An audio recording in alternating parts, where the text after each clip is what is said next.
Hi everyone, my name is Natalie and today I want to do a chatty video talking about my goals for 2019 in terms of reading and a look ahead into the next year. So I have actually prepared with a cup of Christmas coffee, although I definitely prefer sort of simple, the same dark roast coffee. I thought that I would be slightly festive. Today I want to talk about goals. I am so excited for the end of the year. This week is the last few days of my term and then I finally have a proper vacation off. I do have a few videos that I would really like to make before the end of the year, but this is definitely one of them. I have, in previous years, the last 2 years, I have made goals videos in combination with a look back and a look ahead, because I feel like it's a really good way for me to sort of assess where I'm at, how those goals worked for me and or didn't work for me, to have that as a sort of building block for the new goals. So I had 3 goals and I think 3 is a fairly manageable number, especially if I have bigger goals, and that was definitely the case. So the first goal I had was to read bibliographies, or basically to read more books by authors that I really enjoyed, to revisit a few authors that I maybe had read 1 or 2 books by and really liked the voice of them or their writing style or something just sort of clicked with me. I tend to prioritize reading new things constantly. Read new authors, read new genres, test new things constantly, and I think there is a lot of value in that, in exploring new ground, but there is also a lot of value in sort of deep diving into one author, one genre, whatever. So I made this goal in trying to change this about myself, or sort of to actively work with this. So I did Salinger January at the beginning of the year to celebrate J.D. Salinger's 100-year anniversary. I read through all of his books in chronological order, and I also did read 2 nonfiction books related to him, and I found it such a rewarding experience that is something I definitely want to do again. I have a few authors in mind, and I think I will at least try to do one such author and project during 2020. Aside from Salinger, I have revisited a few authors like Samantha Schweblin. I read her short story collection that was published this year. I've been reading a lot of Tolkien because I finished The Lord of the Rings earlier in the year, and I'm currently reading The Silmarillion, which is intense. I read the second book in the Murder Most Ladylike series by Robin Stevens. I also read another Austen book, so I only have Persuasion left now, which is lovely. And one of probably the most sort of rewarding for me was to finally get back to Dickens. So I read A Christmas Carol several years ago, and I have reread it since then.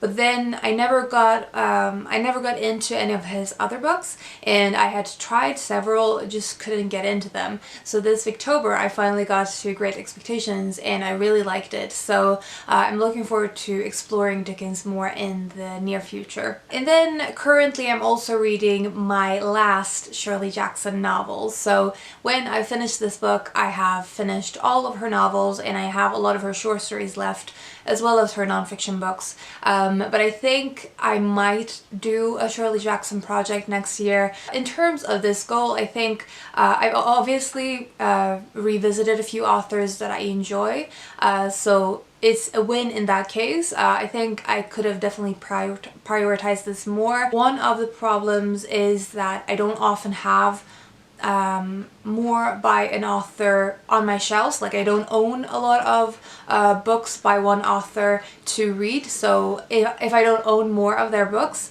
then I'm less inclined to pick more of them up.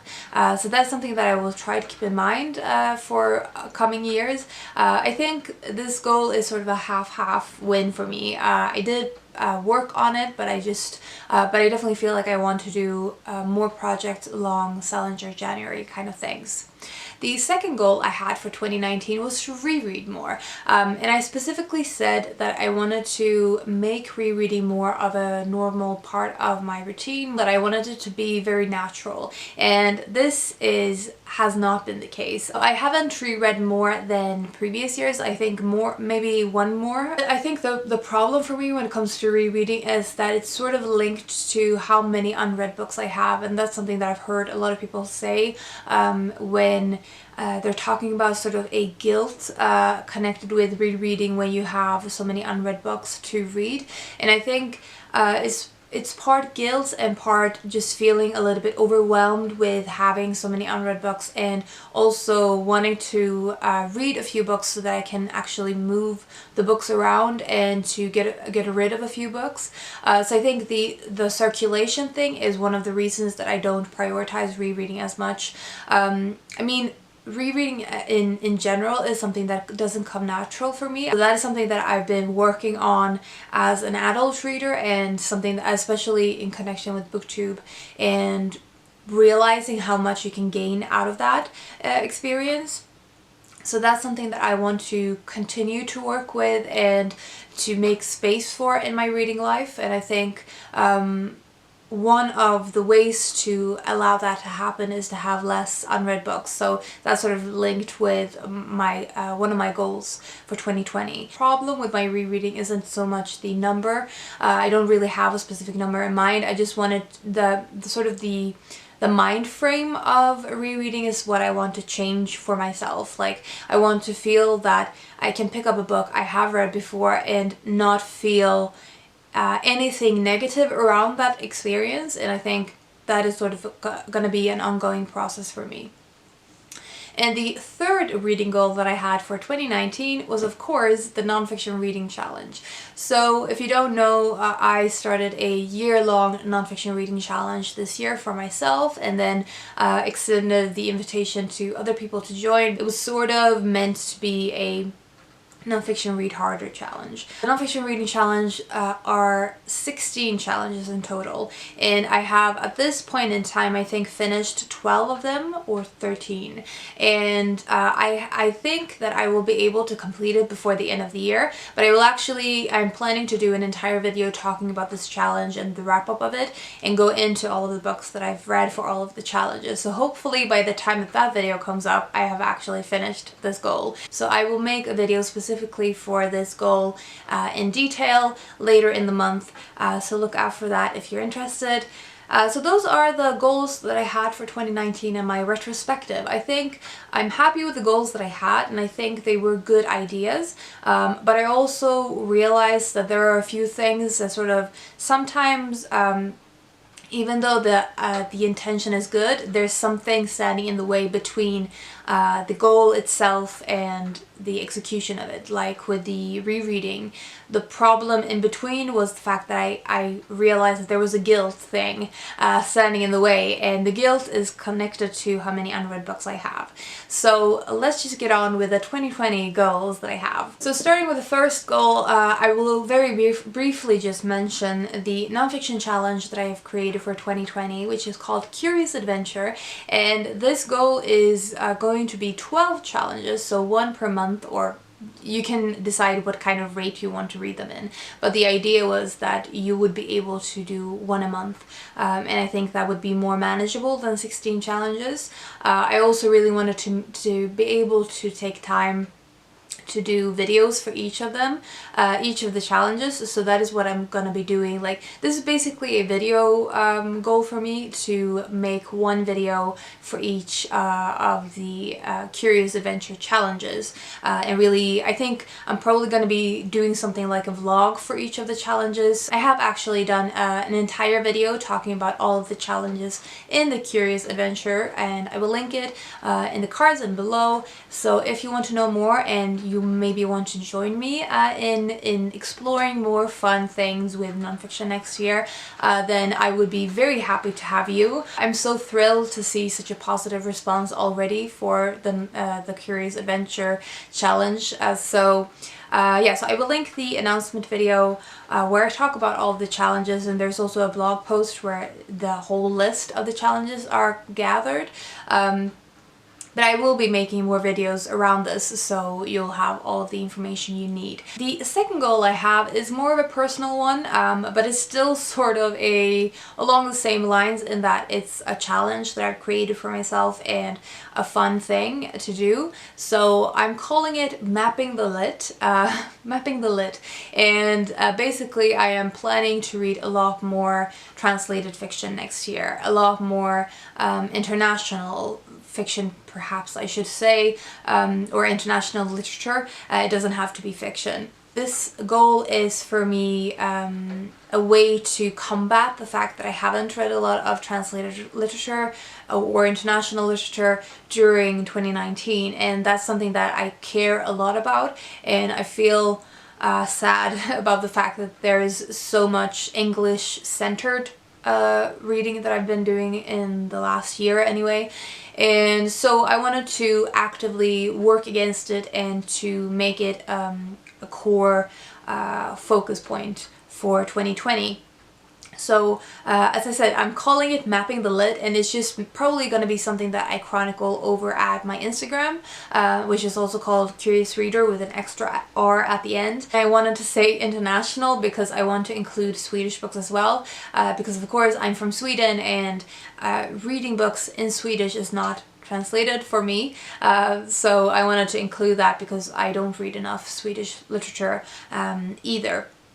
So, because I wanted to make this a fun thing, I have decided to get a world map, then to put markers for all of the countries that I'm reading from. So I'm probably just going to be doing something like in terms of the of figuring out exactly the location. It's just going to be a vague interpretation of where exactly the book is coming from or where the author is coming from.